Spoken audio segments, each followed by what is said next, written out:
Aujourd'hui, nous allons discuter de la transformation digitale de notre tissu industriel local.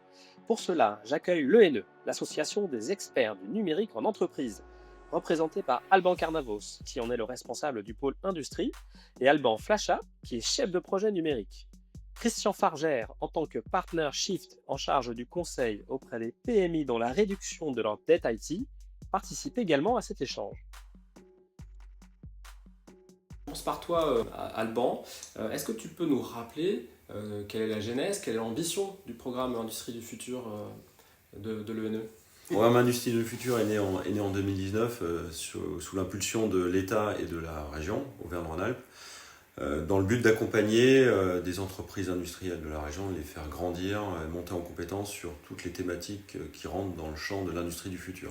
Des thématiques numériques, technologiques, mais aussi organisationnelles, pour faire en sorte que ces entreprises soient plus fortes, mieux armées, plus compétitives, en intégrant au mieux ces technologies et ces briques numériques. Si tu devais faire un petit bilan de l'année 2024, quel serait-il?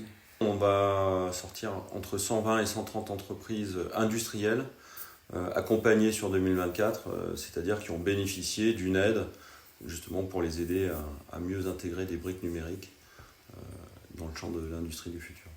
Alban, est-ce que tu aurais, cette année 2024, tu aurais quelques exemples à nous donner de situations dans lesquelles l'apport de la région et puis l'apport du conseil qui a été donné à ces entreprises s'est révélé particulièrement intéressant?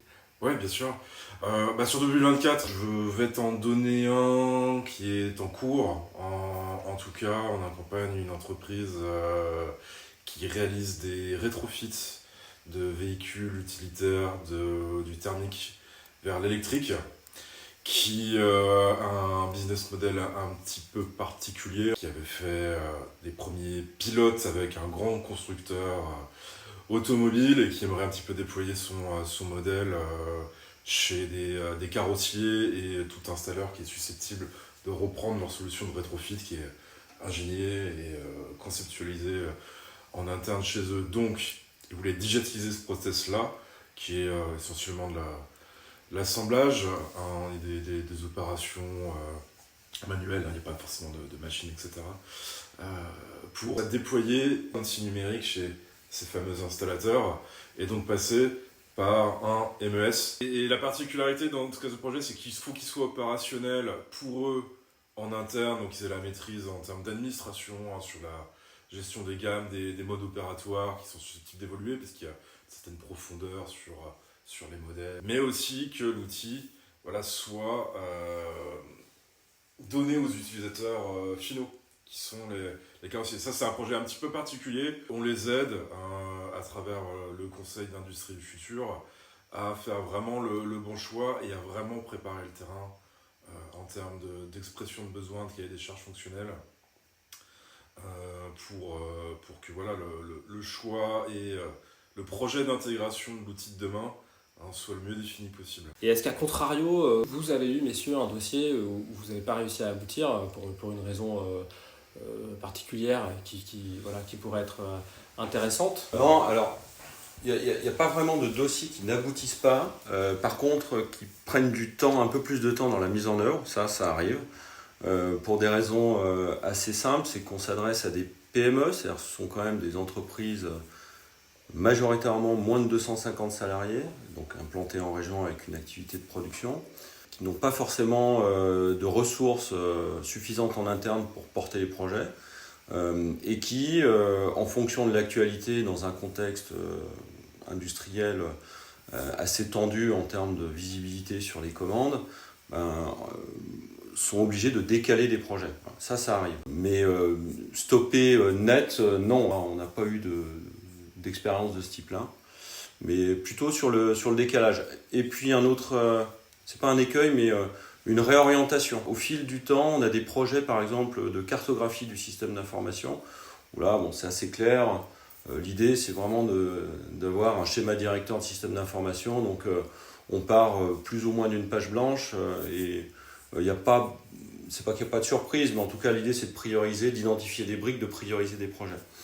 Après, sur des sujets précis, on peut se retrouver en cours de route à se rendre compte que, par exemple, c'est plus ce sujet-là qui est prioritaire. Donc il va falloir réajuster et donc dévier de quelques degrés l'orientation du projet. Parce que le point de départ était clair, les attentes étaient clairement exprimées, et puis au fil du temps, on se rend compte qu'au plus on rentre dans le projet, qu'il faut, il faut faire varier tout simplement quelques paramètres, et donc ça donne une autre orientation au projet.